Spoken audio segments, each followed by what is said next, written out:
The message came on a Thursday morning, sandwiched between an invoice approval and a site plan revision. Naomi Cross was hunched over her drafting tablet, adjusting the shadow lines on a sustainable housing project, when her phone buzzed beside her coffee mug. Family gathering. Sunday, 4 p.m. Be punctual. Vivian. No hello. No hope you're well. Just instructions clipped and cold like a corporate memo from a woman who once forgot Naomi's birthday 3 years in a row. She stared at the screen. No location, no context, no warmth. But she knew exactly where family gathering meant: the Harlan Ranch, the sprawling 320-acre estate nestled outside Bozeman, where she'd spent most of her childhood, part paradise, part prison. It had been 3 weeks since her grandfather, Joseph Harlan, was laid to rest under a blue Montana sky, the same sky that still haunted her dreams with its wide, suffocating quiet. Naomi set the phone face down and tried to refocus, but her stylus trembled in her grip. For a man who had meticulously planned everything from how to rotate alfalfa crop cycles to how to position rocking chairs on the porch for maximum sunset exposure, her grandfather's death had left a void of chaos. No final words, no handover, just a legal storm no one had the guts to talk about directly. Except it seemed Vivian was ready now. By Sunday morning, Naomi had already lost count of the number of times she considered backing out. Her boyfriend Miles leaned against the doorway as she zipped up her overnight bag. "You don't owe them anything," he said gently. "I know," but she was already tying her boots, the same ones Grandpa Joe gave her when she turned 18. "I'm not going for them." Miles nodded. He knew better than to push.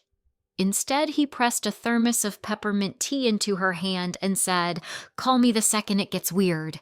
It's already weird. The flight to Bozeman was uneventful, sterile even. But as the taxi curved along the narrow roads toward the ranch, the landscape began to change: dry prairie giving way to golden wheat fields, barns still standing like sentinels of another era. It was all exactly the same.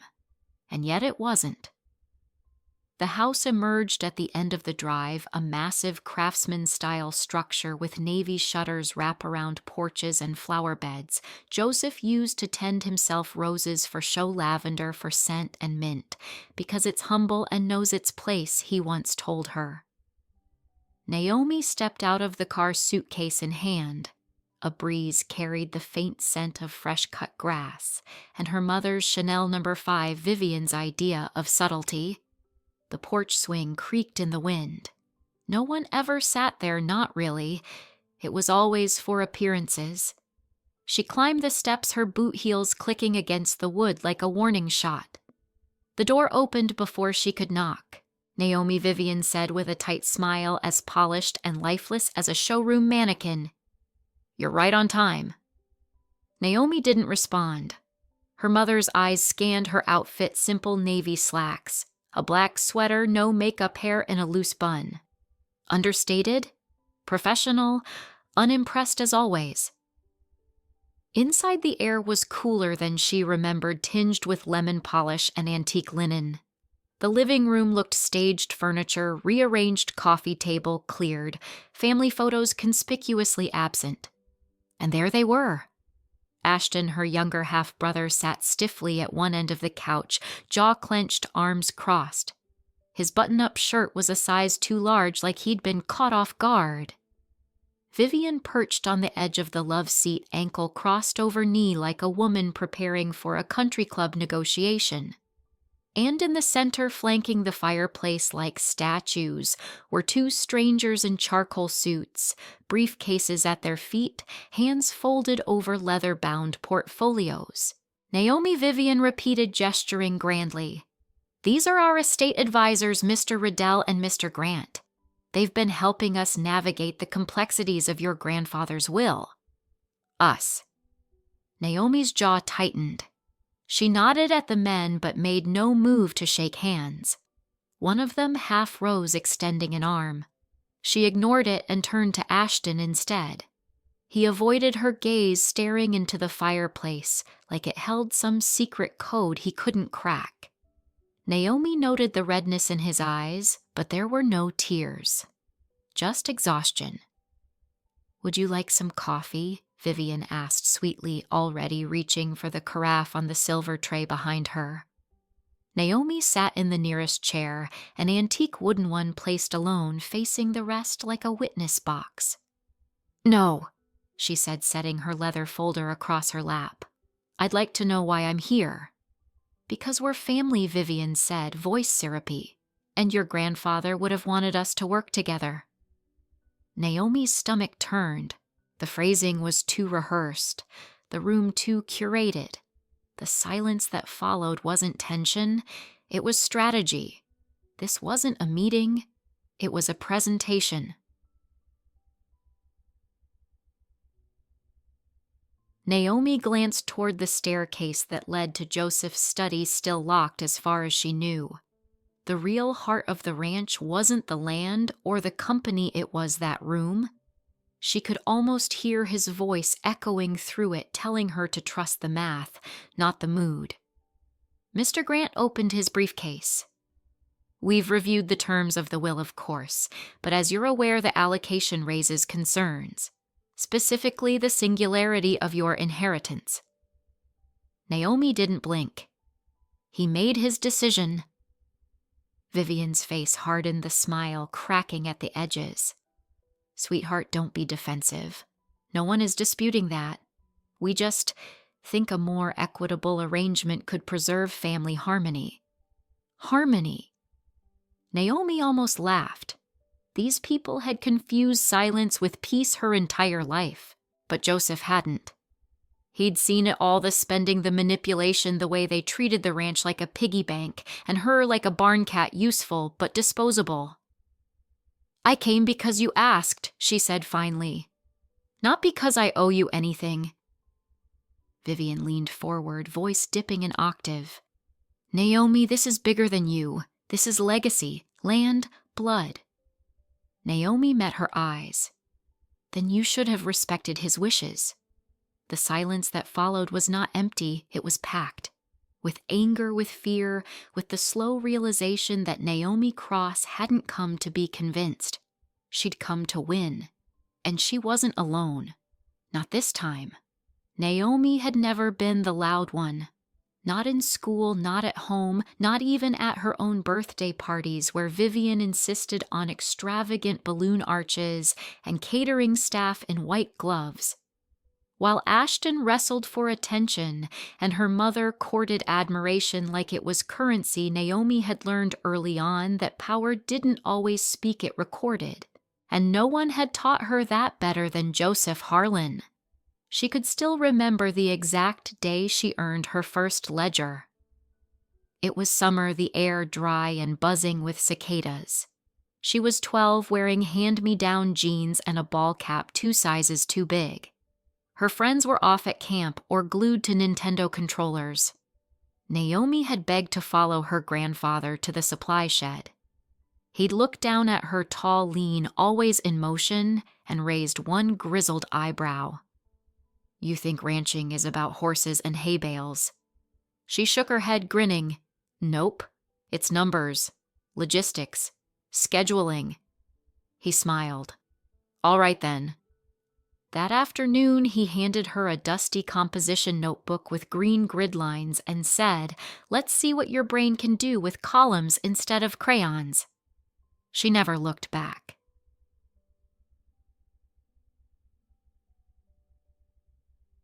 The Harlan Ranch wasn't just land, it was infrastructure. It fed into Harlan Agricultural Corp., which Joseph had built from a handful of wheat fields and an old Ford pickup into one of the top sustainable grain suppliers in the Northwest. His handshake meant more than most people's contracts. When Naomi was 14, he let her sit in on her first vendor negotiation. By 16, she was managing the intern crew's schedules and budgets. Vivian called it obsessive. She's wasting her youth buried in receipts and spreadsheets, Naomi overheard her say, once glass of wine in hand, manicured fingers waving toward the barn office.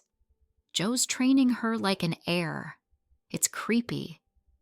Naomi had stood quietly behind the pantry door, fists clenched. She'd wanted to scream that she loved the work, that it made her feel like she mattered, but she didn't. Instead, she took that fire and learned QuickBooks the next day.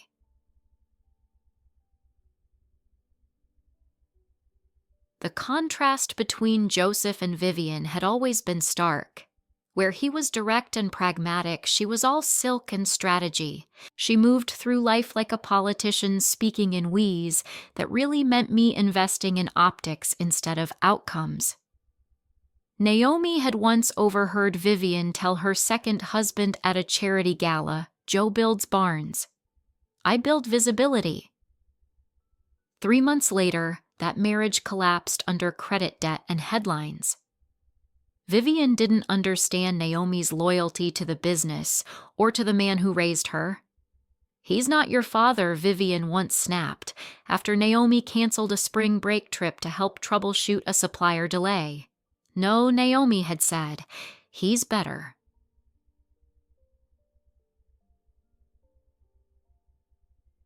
In her quiet Seattle apartment long before the will was read, Naomi had prepared for this storm.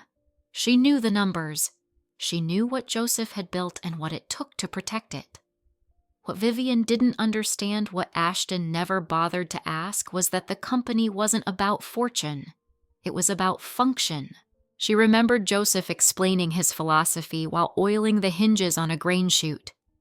"You can't always pick who you share blood with," he said, "but you can sure as hell decide who you trust with the books."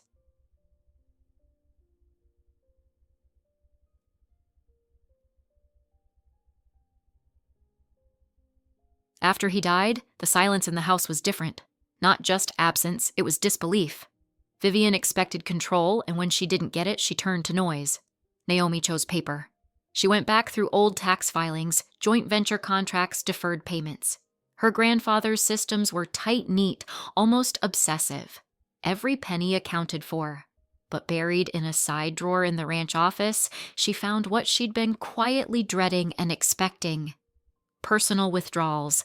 $30,000 labeled College Fund Ashton. $22, $500 for medical procedure Karen Cross, $19, $100 for emergency utilities main house. All legitimate sounding, all suspicious. She'd gone further, cross-referencing the timelines with travel records, credit logs, and Instagram posts, yes, even social media. One particularly damning find, an Instagram story of Vivian poolside in Scottsdale, captioned "Uaiyuku Wellness Retreat," posted 2 days after a $25,000 therapy grant had been issued from the company's discretionary fund. Naomi didn't need to be a forensic accountant to read the truth. Her grandfather had known. He'd seen what they were doing. But rather than confront them, he documented it meticulously, and in the margins of his notes occasionally, in his tight slanted scrawl, he'd scribble thoughts meant for no one but himself. Naomi can read a balance sheet better than most CFOs. Vivian requested another advance. Called it emotional strain. Must verify. If the business is to live past me, it won't be because of them. Back at the ranch that Sunday, Naomi sat with her leather folder across her lap like a shield. Inside spreadsheets, account ledgers, snapshots of check stubs, and her own annotations tying every gift to a moment of luxury or spin. She wasn't just holding paper. She was holding truth, the kind her family wasn't ready for. And yet a small human part of her still ached. Not because they hadn't included her, or even because they'd tried to cut her out, but because they never understood what she and Joseph shared. It wasn't favoritism. It was function. They worked together. They problem-solved. They created. While they threw galas, Naomi walked the fields beside him, learning how rain patterns affected crop health. Vivian saw that bond as betrayal. Naomi saw it as belonging. That evening, after the tension-laced meeting dissolved into vague promises of continuing the conversation, Naomi stood alone in the guest room Joseph always kept ready for her. She looked at the worn leather chair by the window where he used to read trade journals. His hat still hung on the hook behind the door. She pulled her folder closer and whispered more to herself than anyone. I didn't inherit this. She ran her hand over the leather firm steady. I earned it. The conference room smelled like old books and lemon polish, the kind of scent designed to instill respect, or at least restraint. Naomi sat between a dusty wall of law books and a buffet table covered in untouched pastries. Her leather folder rested on her lap, unopened but not forgotten. She didn't need to look inside it right now. She already knew the numbers by heart. The attorney, Mr. Carlyle, was a soft-spoken man in a navy three-piece suit and tortoiseshell glasses. He had a calm, unhurried cadence, the kind people associated with wisdom and expensive hourly billing. Vivian sat across the polished oak table, dripping in a black silk blouse and pearls so large they looked performative. Her sunglasses were still on, though they were indoors, and it wasn't particularly bright. Naomi didn't comment. She just noted it. Ashton slouched beside their mother, wearing the same rumpled dress shirt from the family meeting 2 days before. He looked like someone who'd forgotten why he was angry, just that he still was. To the left sat 2 cousins, the children of Joseph's younger brother, neither of whom had stepped foot on the ranch in years. They were here for the same reason everyone else was, to see what Grandpa left behind, and more importantly, to whom. Mr. Carlyle cleared his throat. Before we begin, he said, I want to remind everyone that this reading is both confidential and binding. Mr. Harlan's wishes were clear and reviewed extensively prior to his passing. If there are any questions, we'll have time after the reading. Vivian raised a perfectly plucked eyebrow. We'll see about that, she muttered. Carlyle opened the folder. His voice softened. I, Joseph Raymond Harlan, being of sound mind and body, declare this document to be my final will and testament. Naomi exhaled slowly. Here it was. Carlyle moved through the formalities with practiced ease. Minor bequests, a scholarship donation to Montana State University, a grant to the Agricultural Research Initiative Joseph had long supported. The cousins received small trust payouts, and a few symbolic items: a saddle, a vintage record player, the old chessboard Joseph used to bring out during snowstorms. Then Carlyle turned a page, and the room, though already silent, grew heavier. To my granddaughter Naomi Claire Cross, I leave the entirety of my estate, including but not limited to all shares in Harlan Agricultural Corporation, personal investment portfolios, land titles, and the primary Harlan Ranch property and its contents. No one moved. For a long second, the only sound was the slow tick of the wall clock. Then Vivian spoke, each word coated in disbelief. This is a joke. Carlyle didn't flinch. It is not. He must have been confused. She continued, removing her sunglasses and stabbing them toward the will like they were evidence. He was old, isolated. He wouldn't do something like this. He wasn't confused, Naomi said quietly. Vivian turned full venom. He loved all of us. Naomi didn't respond. Not yet. Ashton looked between them, silent but breathing hard. This can't be legal, Vivian pressed. He was manipulated. Naomi was always hovering, whispering ideas into his head. God knows what she put in his tea. Carlyle didn't raise his voice. Mr. Harlan updated this will 6 months prior to his passing, witnessed and notarized under full mental clarity. Psychological assessments from that time are available should anyone require verification. Naomi glanced down at her folded hands. She remembered that afternoon vividly, Joseph sitting across from her in the study, the leather-bound ledger between them, his hand trembling just slightly as he signed. "They'll come for it," he had said. "And they'll say I was sick. But I wasn't. I was tired of pretending they earned it." After the reading, most of the family left in a mixture of stunned silence and whispered accusations. The cousins didn't say goodbye. One of them knocked over a vase on the way out and didn't bother to pick it up. Naomi stayed behind to thank Carlisle. He nodded with a kind of resigned sympathy, the look of a man who'd seen dozens of families fracture over property lines and portfolios. Outside, the parking lot shimmered under the Montana sun. Naomi squinted toward her rental car, debating whether she should drive straight to the ranch or stop at a diner for something greasy and unapologetic. Then she heard footsteps. Vivian, of course. She appeared beside Naomi like a shadow, her arms folded, her voice the calmest it had been in days. "Sign everything over."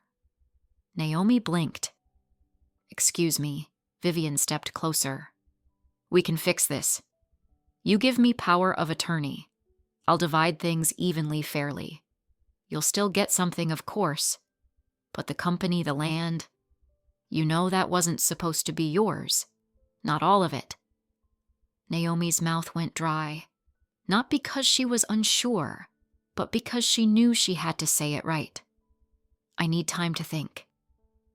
Vivian narrowed her eyes. "Naomi, this isn't yours. It's ours. Family legacy. Family money." Naomi turned to face her.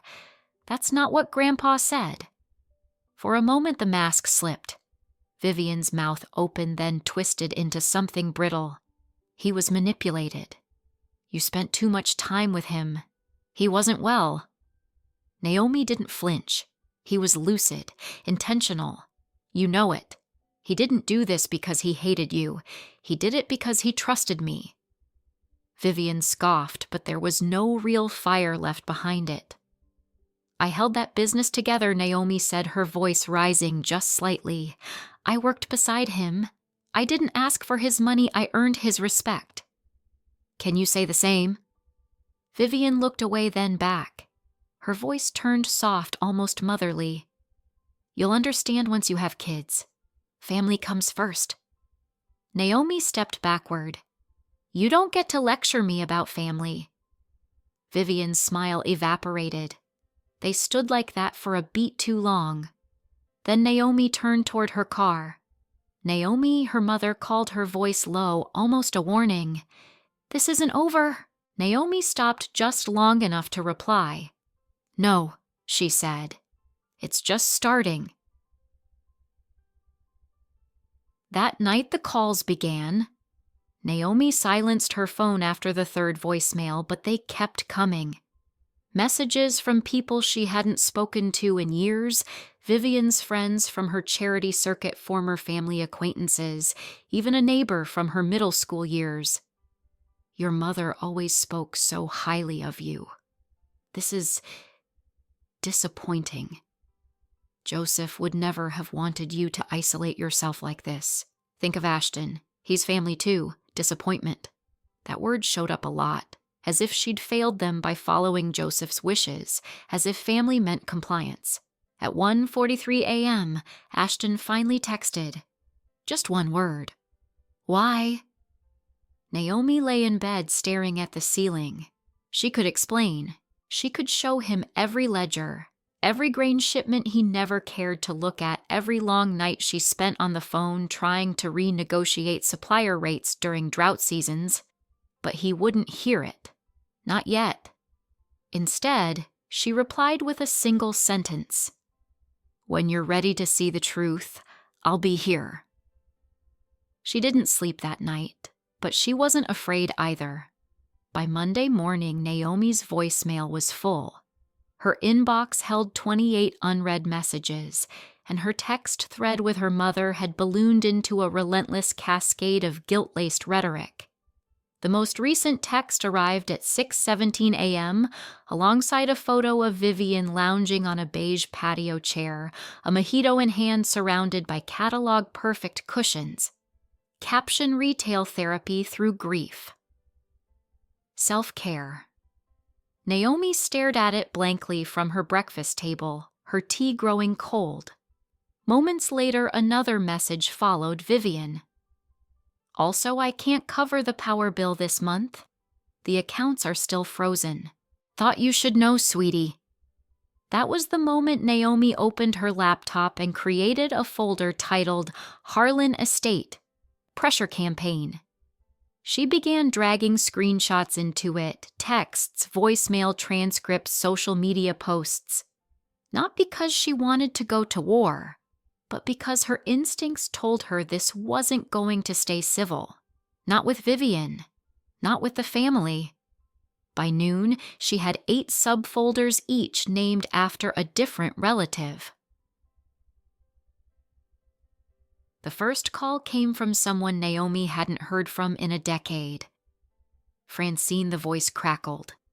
"Oh my goodness, honey, I was just devastated to hear what's happening."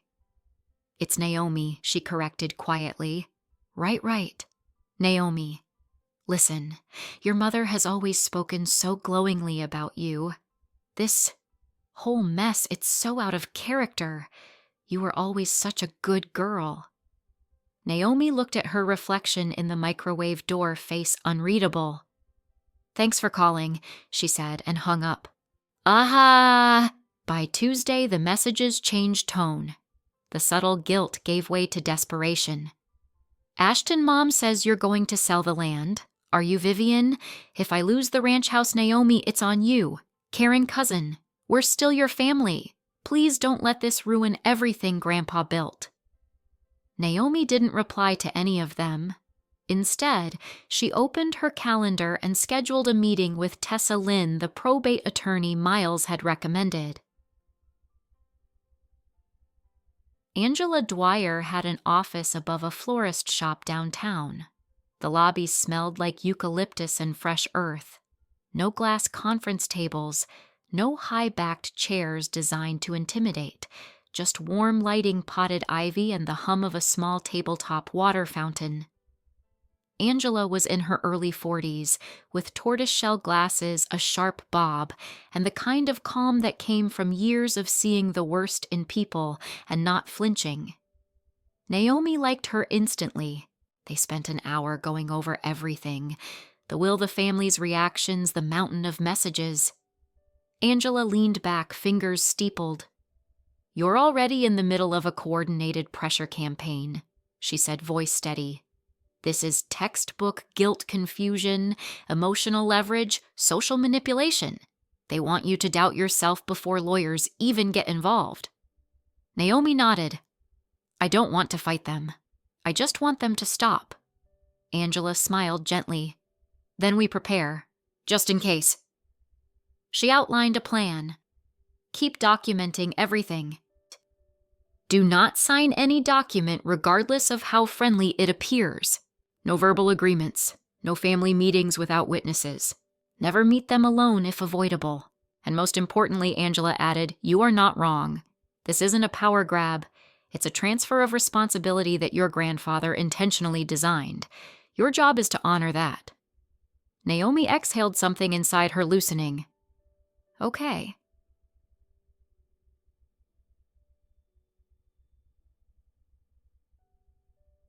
By Friday, the text turned vicious. Vivian. "You're acting like a stranger, like a vulture. Don't think people aren't talking. This isn't the image you want. What would Joseph say if he saw what you've become?" That one made Naomi pause. She opened her folder of saved notes, the old scanned pages from Joseph's handwritten journals. She read one line again quietly to herself. "Naomi won't always be loved for doing what's right, but she'll sleep at night." She did that night, for the first time in weeks. Sunday afternoon, another invitation arrived, this time via group text. Vivian, 2:08 p.m., meeting at the house. 3 p.m. sharp. Bring whatever you need. Let's resolve this like adults. No emoji, no greeting, just coordinates to the next round of the war. Naomi forwarded the text to Angela. Angela, it's a trap. Naomi, I know, I'm going. Angela, I'll come with you. Naomi, no, I need to face them. Alone. Angela. One text and I'm at the door in 60 seconds. Naomi deal. At 2:59 p.m. sharp, Naomi parked outside the Harlan Ranch house. The porch was unnaturally spotless. No mail, no boots by the door, no evidence of life, just perfection curated to send a message. The door opened before she knocked. Vivian stood there dressed like a politician on a campaign trail, hair-curled lipstick, perfect pearls shining like warning beacons. Francis, she said with fake warmth. Right on time. Naomi said nothing. Inside the living room had been transformed. Chairs repositioned, the coffee table cleared, fresh flowers staged in identical vases. It felt less like a home and more like a mediation chamber. Ashton sat on the far end of the couch, arms folded, gaze low. Karen sat next to him, face stiff, hands clutched in her lap. Near the fireplace stood two men in dark suits again. Not the same as before. These were newer, sleeker. Smiles too wide. Watches too clean. These are Mr. Darnell and Mr. Chen, Vivian announced like she was hosting a seminar. They've kindly agreed to help us untangle this unfortunate misunderstanding. Only one chair had been left open, directly across from the suited men, interrogation seating. Naomi walked slowly, deliberately. She sat without a word and placed her folder on her lap. Vivian beamed. Would you like some coffee? Naomi looked up, unblinking. Let's get to it. The room was silent except for the ticking of the antique mantel clock, Joseph's old favorite. Naomi remembered him winding it every Sunday like ritual. Now it ticked like a countdown. Mr. Darnell, a broad-shouldered man with an unnaturally perfect haircut, broke the silence first. Naomi, we're here today because your family is deeply concerned about the strain this situation has caused, he said, folding his hands with faux sincerity. No one wants a prolonged dispute, especially when your grandfather's intention was clearly to keep this family united. Naomi said nothing. She let the words hang, waiting to see who would fill the space next. Vivian, of course, couldn't help herself. She leaned forward, voice like warm syrup. Naomi, sweetheart, we're not disputing the will, okay? We're not the villains here, but surely you understand it's not healthy to hoard everything. Legacy should be shared. Harmony matters. Naomi turned slightly toward her. So now it's hoarding to honor someone's final wishes? Vivian's smile tightened. He was trying to take care of all of us. You just happen to be the executor, sole heir, controlling shareholder, Naomi corrected softly. Words matter. Mr. Chen opened his briefcase and slid a thick packet across the coffee table toward her. This is a voluntary redistribution agreement, he said. You would retain a healthy portion of the estate, 20%, and the remaining assets would be allocated equitably to the rest of the family per customary expectations in legacy settlements. Customary expectations by whom, Naomi asked. Karen finally spoke up, her voice barely audible. Grandpa was sick, Naomi. He wasn't thinking clearly. He thought you'd know what to do. I do know what to do, Naomi said, eyes on Karen. That's why I'm not signing this. Vivian's smile cracked ever so slightly. Ashton shifted in his seat, rubbing his hands together like he didn't know what to do with them. Naomi looked down at the packet. You want me to undo a legally binding document written and signed by a man who knew exactly what this family would do the second he died? Do you honestly think he didn't see this coming? Naomi Vivian said, her voice thinning. If we don't sort this now, we might lose the house. I had to take out a second mortgage after your grandfather got sick. There are financial obligations you're not considering. Naomi blinked. Did someone take out a second mortgage again? The pause was enough. The tiniest flicker of panic passed over Vivian's face just for a second. That's not the point, she snapped. No, Naomi said, her voice even. It's exactly the point. She reached into her leather folder and slid out a sheet. May 3rd. Grandpa's ledger. $30,000 loan to D.C. for college expenses. You told him it was for Ashton's tuition. He wrote it down. She pulled another sheet. Then he found out later it was for a crisis cruise. He noted that too. Karen looked like she'd forgotten how to breathe. Naomi flipped to the next item, a printout of a photo. Vivian, cocktail in hand, poolside, wearing a monogrammed white robe. Scottsdale Spa, Naomi said. The weekend you claimed you were taking Karen for emergency dental surgery in Billings. Grandpa gave you $20,000 for it. Craig, Vivian's fiancé, cursed under his breath. This is low. Digging through a dead man's journals? No, Naomi said. This is protection. From exactly this. She placed one final item on the table. A sealed envelope. On the front for Naomi. If they come for it. Written in Joseph's neat looping script. I haven't opened it, Naomi said. I haven't needed to. But the two advisors were already shifting in their chairs. Darnell adjusted his tie. Chen cleared his throat. Miss Cross, he said carefully, we were led to believe this was a cooperative conversation. It never was, Naomi replied. And you're not legal counsel. You're pressure brokers. She turned to her mother. You didn't tell them I retained my own lawyer, did you, Silence? Naomi continued. She's outside, in a car, waiting for one word from me. Both men stood in unison, their practiced composure fraying. We'll excuse ourselves, Darnell muttered, snapping his briefcase shut. Mrs. Harlan, we were unaware of any pending counsel. They left quickly, the front door clicking shut behind them like the final note in a funeral march. Vivian stood up, her chair scraping loudly across the hardwood. Her voice was low but venomous.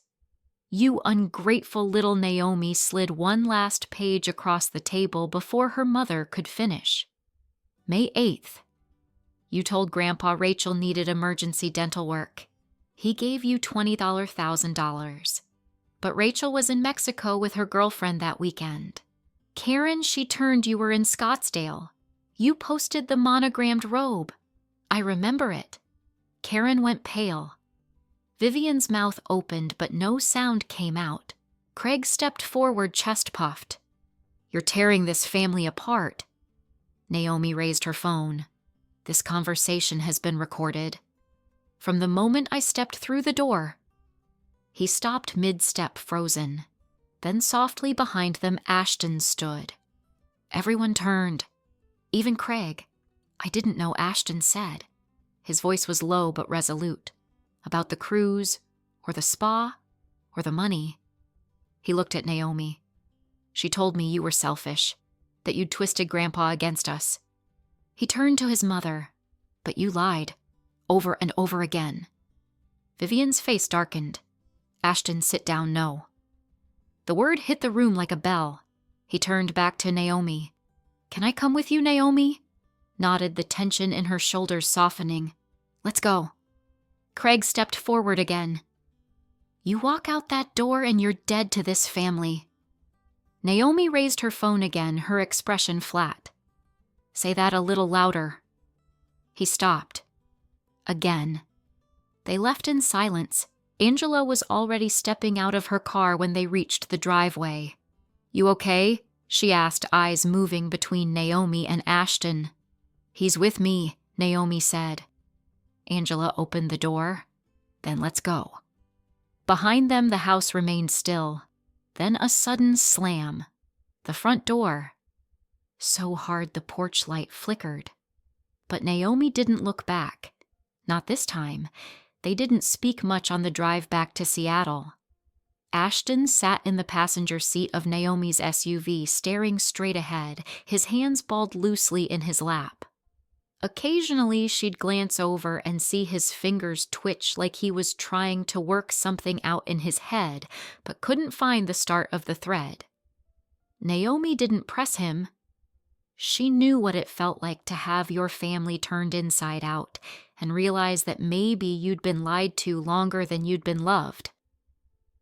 When they reached her building, she parked quietly and turned off the engine. "You're staying on the couch," she said, her voice calm but firm.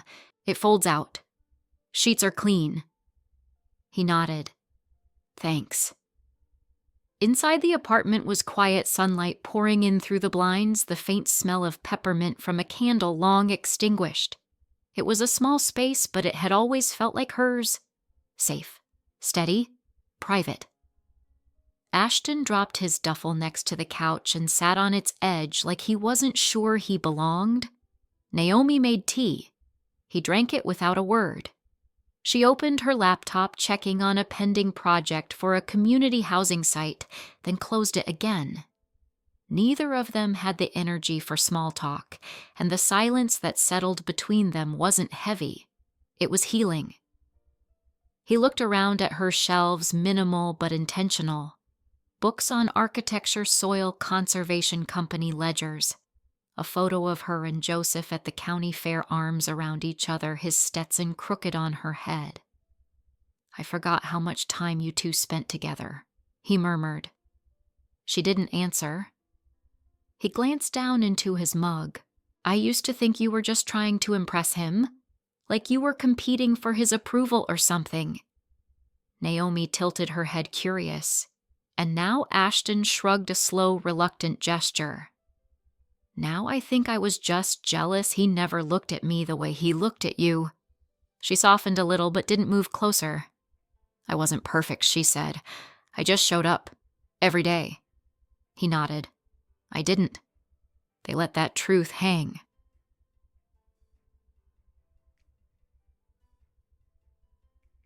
By morning, Naomi had a plan. She brewed fresh coffee, slipped on a hoodie, and told Ashton, "I'm going back to the ranch." He blinked. "Now there's something I need from the study." "You want me to come?" Naomi hesitated, then shook her head. "Not yet." Ashton didn't look hurt. He just nodded, then went back to flipping through one of Joseph's old trade magazines she'd left on the table. Ataw. The Harlan Ranch was exactly as she remembered it, and nothing like it had been the day of the confrontation. No pressure, no suits, no staged smiles, just quiet. The gravel crunched under her boots as she walked to the porch. Her key still worked. She let herself in without ceremony, stepped over the threshold, and inhaled deeply. The air was stale with memory, coffee grounds, tobacco, cedar. She didn't stop in the living room. Didn't glance at the dining table or the kitchen where Joseph used to hum while cooking ranch-style eggs that were mostly just scrambled with pepper. She walked straight to the study. The door creaked just like it always had.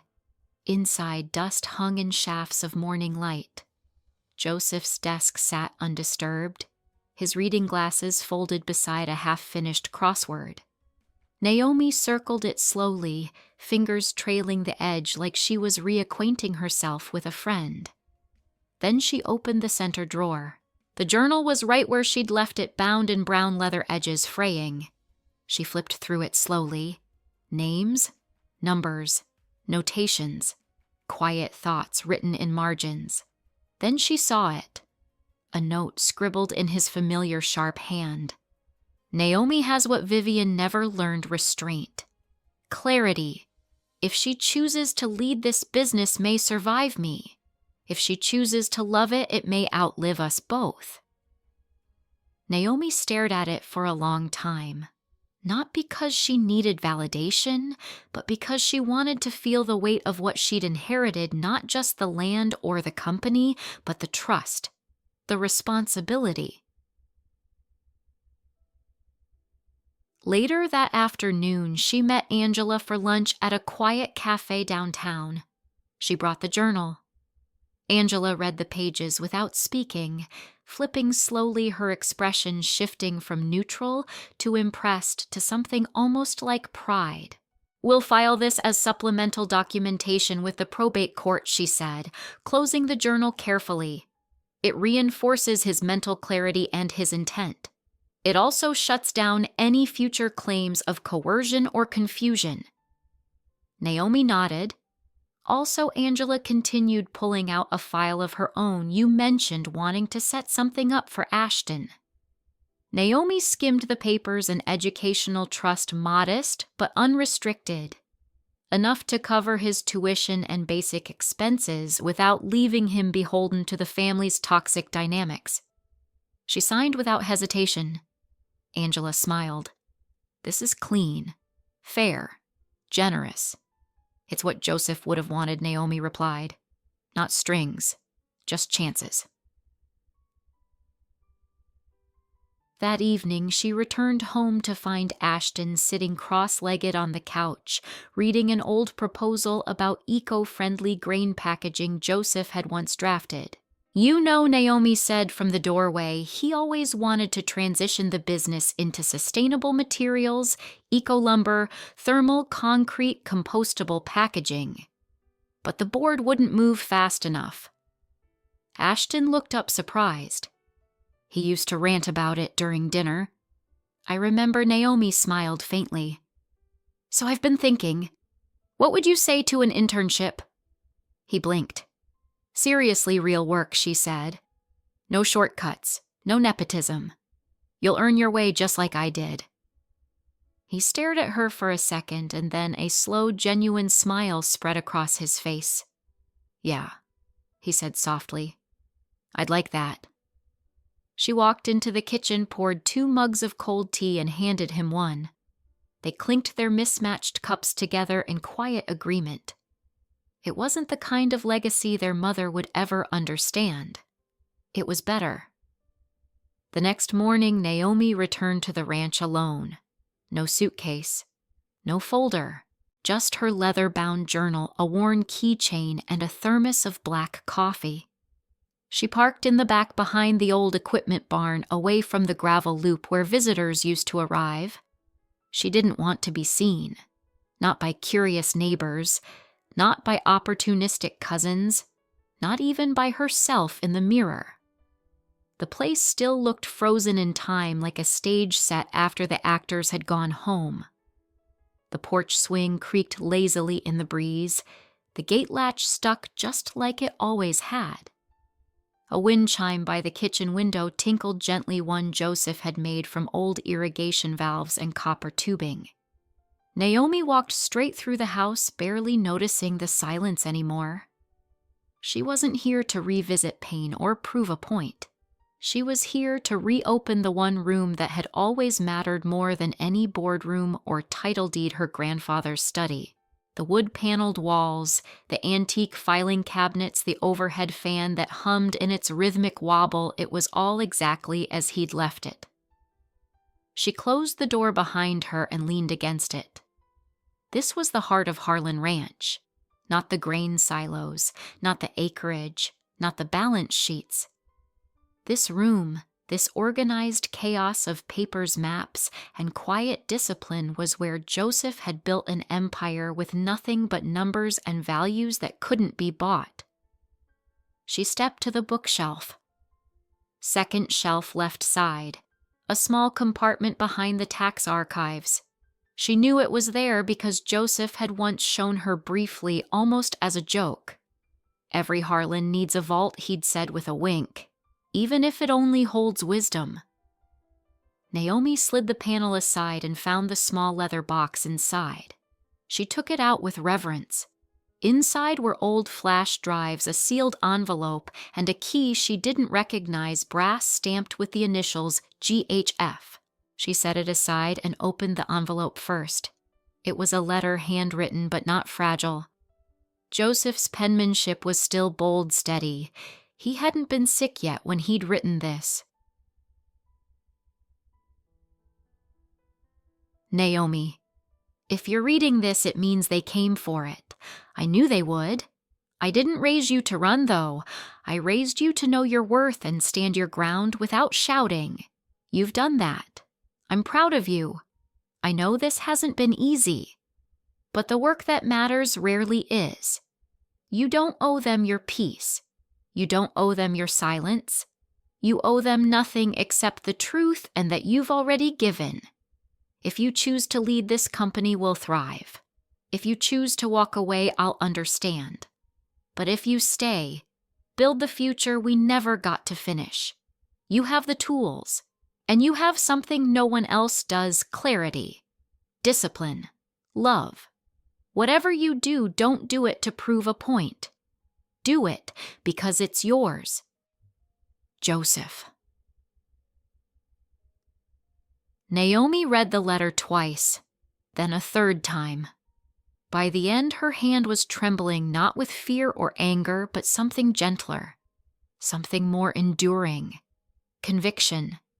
She folded the letter and tucked it into the back pocket of her notebook. Then she turned to the desk and pulled out the drawer marked Research and Development. Inside were folders stamped with concepts she'd only vaguely heard him mention: thermal soil retention, adaptive irrigation modules, sustainable polyblend grain sacks. Some of the ideas were 5 years old, others nearly a decade. All ahead of their time, and all abandoned likely due to pushback from the board or from Vivian, who had never understood why Joseph insisted on spending money on experimental nonsense when they could focus on revenue. Naomi took a deep breath. Then she opened her laptop and began cataloging every folder, every patent file, every scribbled calculation she could decipher. Joseph might have had an old-school brain, but he'd kept surprisingly modern records. She pulled the flash drives from the vault and uploaded their contents: product blueprints, internal company memos, even one video Joseph speaking directly to the board explaining why climate-adaptive grain tech would be the future of agriculture. They hadn't listened, but she would.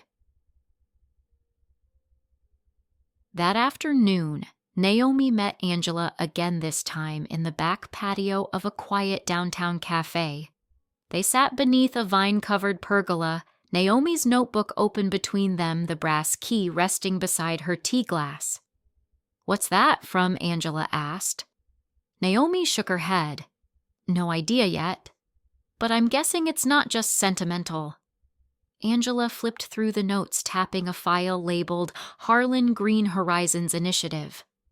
This, she said, could change everything, especially in court if anyone tries to dispute your role or your capacity as majority shareholder. "I don't want a courtroom brawl. You might not have a choice." Naomi didn't flinch. "Then we'll win quietly." Angela nodded. "We always do." Naomi signed the filing papers for the Harlan Innovation Expansion, a legal motion to reestablish Joseph's R&D division under a new eco-sustainability directive. They also completed the trust for Ashton, ensuring he could attend school without touching a single dollar connected to the rest of the family. It was clean. It was strategic. And it was everything Joseph would have admired.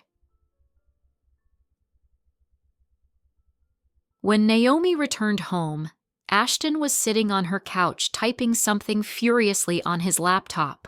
He looked up, surprised by her smile. What he asked, suspicious. "Nothing. Just watching you work is weirdly satisfying." He snorted. "I'm reading about eco-concrete mixes. Joseph really thought we could use hempcrete for modular barns." He wasn't wrong. "Crazy genius," Ashton muttered. "Emphasis on genius," Naomi replied. He set his laptop down. "Hey, that offer, the internship. Still good?" She nodded. "Starts Monday, early. We build out the test plot. No special treatment. Wouldn't want it." She handed him a sealed envelope. "Also, this is yours. Education trust. Enough to cover whatever direction you go. No strings." He looked stunned. "I didn't ask for this. I know." He opened it slowly, reading the details in silence. Then he nodded once and said with surprising softness, "Thanks, Naomi." She picked up her tea and took a long sip. "Don't thank me yet," she said.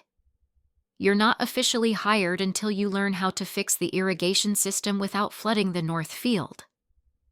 He groaned. "Why do I feel like that's a trick question?" She grinned. "Because it is." And for the first time in weeks, they both laughed. Real laughter. Not out of relief, not out of bitterness, just the kind that made the silence that followed feel peaceful again. Exactly 1 year after Joseph Harlan's funeral, the doors to the Harlan Agricultural Headquarters reopened not as a preserved relic of old ranching traditions, but as something new. Naomi stood beneath the refurbished signage that now read Harlan Future Farms, Sustainable Agriculture Division. Behind her, the once crumbling administrative office had been retrofitted with solar panels, thermal cooling vents, and a new mural, an abstract painting of prairie fields with the words, "Legacy through Innovation," etched beneath it in silver paint. Employees filed in through the glass double doors, some returning veterans who had worked under Joseph, others, fresh recruits Naomi had personally selected from regional colleges. They were younger, sharper, and most importantly aligned with the vision she was finally bringing to life. The early months had been grueling. Convincing the remaining board members, those not directly tied to Vivian, had taken data grit and long nights of Zoom calls layered with trust building and strategy. But Naomi had one thing they respected above all else: results. By Q2 of the relaunch, Harlan Future Farms had already secured 2 state contracts for climate-smart grain development and received a federal sustainability grant to build a prototype greenhouse using biodegradable concrete. And she hadn't done it alone. Ashton had started as a field assistant. He now managed the eco-materials division overseeing projects on green lumber and hempcrete modular barn design. He was still finishing his degree, but his hands-on work had already made an impression on the board, and Joseph would have been proud. Naomi watched him now from across the lot, clipboard in hand mid-discussion with 2 engineers. He moved with quiet focus, hair tied back sleeves, rolled dirt on his jeans, unrecognizable from the aimless young man she'd driven back to Seattle a year ago. When their eyes met, he raised a hand. She nodded back. A silent understanding. This was what they were supposed to build all along. Back inside, Naomi took the elevator to the top floor, the new executive suite. She kept it minimalist, clean lines, local wood furniture, no leather. A framed photo of Joseph sat on her desk. He was laughing in it, hat tilted back, hand mid-gesture. She'd snapped it on a sunny fall morning after he finally signed off on her first independent warehouse design. Beneath the photo, in his own handwriting, was a quote she'd found in his journal: "The future belongs to those who plant trees they'll never sit under." Naomi ran her fingers across the edge of the frame. Then she sat down and opened her inbox. Karen had emailed again. "Subject checking in. Body Naomi. I know we haven't spoken since, well, everything. I just wanted to say, congratulations on the relaunch. Grandpa would be proud. If you're ever open to it, I'd love to grab coffee and hear how it all came together. No pressure." Karen Naomi stared at the message for a long moment. Karen hadn't fought her in the end. She hadn't defended the lies. She hadn't sided with Vivian either. She'd just disappeared quietly, uncomfortably, and Naomi had let her. Now, though, she considered it. She didn't reply right away, but she didn't delete it either. That evening, Naomi returned to the ranch house, her house now, but she didn't sleep in the old master bedroom. She'd converted Joseph's study into a small private quarters filled with books and blueprints, a place that felt like him. Ashton stayed in the renovated guest cabin behind the tool barn, which he'd personally rewired as his first eco project. It now ran entirely off solar power and used filtered gray water for its small vegetable garden. They sometimes ate dinner together on the back porch. Other times they didn't speak at all, just sat in comfortable silence watching the wheat sway in the breeze. Naomi had made peace with the fact that their mother hadn't reached out again. After her legal attempts failed, and after Naomi filed the necessary protections with the probate court, Vivian had moved to Santa Fe. Her social media was still public, full of smiling selfies at art galas and spiritual retreats. She'd always been good at reinventing herself, just never around long enough to rebuild anything real. Naomi didn't hate her, but she didn't miss her either. One quiet Sunday morning, Naomi and Ashton walked the new greenhouse construction site. "It's weird," Ashton said, adjusting his baseball cap. "I used to think the only way to get respect in this family was to either fight for it or fake it." Naomi glanced at him, and now he shrugged. "Now I think you were right. You just earn it." They paused near the eastern fence line where Joseph used to stand during storm season, watching the clouds roll in like cavalry. He used to say, Naomi murmured, "Don't chase the storm. Reinforce the barn." Ashton smiled.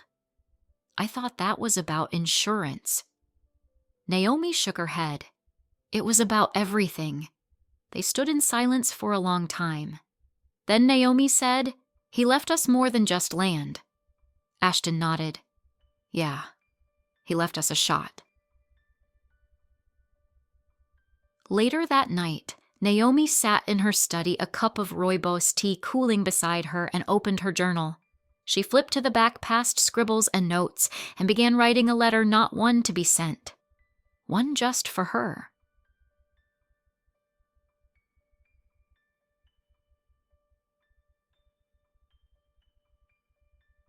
Dear Grandpa, you were right. They came for it, but I stood my ground. I didn't shout. I didn't bend. And somehow the parts of the family that mattered found their way back. You didn't just leave me an estate. You left me structure, purpose, clarity. We're building what you always dreamed of. The green division is real. The fields are growing again. Ashton's earning every inch of his place. And me, I sleep at night. I'm not just carrying your legacy anymore. I'm building my own. Naomi. The old barn smelled like cedar and thyme. Naomi walked slowly down the center aisle, hands grazing the smooth edge of a new support beam, Ashton's handiwork. The original timber had begun to warp from years of Montana winters, but instead of tearing it down, they had reinforced it with reclaimed lumber. Stronger, wiser, built to last. It was exactly how she viewed the legacy Joseph had left behind. Not something to preserve under glass, something to evolve. She paused at the far end of the barn, where sunlight streamed through the upper vents and caught the dust in golden suspension. The new eco-silo stood tall against the southern edge of the property, gleaming with energy-efficient coating. Beyond it, the greenhouses shimmered alive with heirloom wheat and rotational legumes that could survive drought conditions. Naomi crossed her arms and breathed it all in. It wasn't the money. It never had been. It was the meaning. She could still hear Joseph's voice sometimes, not as a memory but as muscle memory, in the way she organized schedules, in the way she explained concepts to the younger interns, in the way she led quietly without demanding obedience, but inspiring it.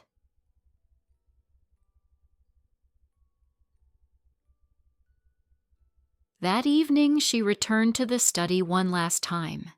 She hadn't changed much, still the leather armchair, the photos of harvest days pinned to the corkboard, the old clock ticking softly in the corner. But there was one thing she had added. On the wall above the desk, framed in glass, was the last line Joseph ever wrote to her. Naomi won't always be loved for doing what's right, but she'll sleep at night. And she did. Not because everyone agreed with her, not because she got revenge, but because she had honored what mattered: the work, the truth, and herself. Ashton knocked gently on the door frame, breaking her thoughts. Board's calling for a review meeting next week. Want me to pull last quarter's growth report? She smiled. Already done. Check the shared drive. He grinned. You're terrifying. Efficient, she corrected. There's a difference. He stepped inside, holding 2 mugs. Chamomile she took hers. Thanks. He didn't leave. Instead, he glanced at the framed quote on the wall. Think he'd be proud Naomi didn't look at the frame.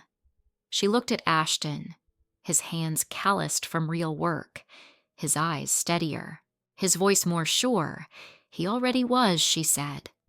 They clinked mugs and stood in quiet agreement. Later, as she lay in bed, no texts buzzing, no ultimatums looming, Naomi let herself imagine something new. Not just surviving the inheritance, not just managing the land, but growing it.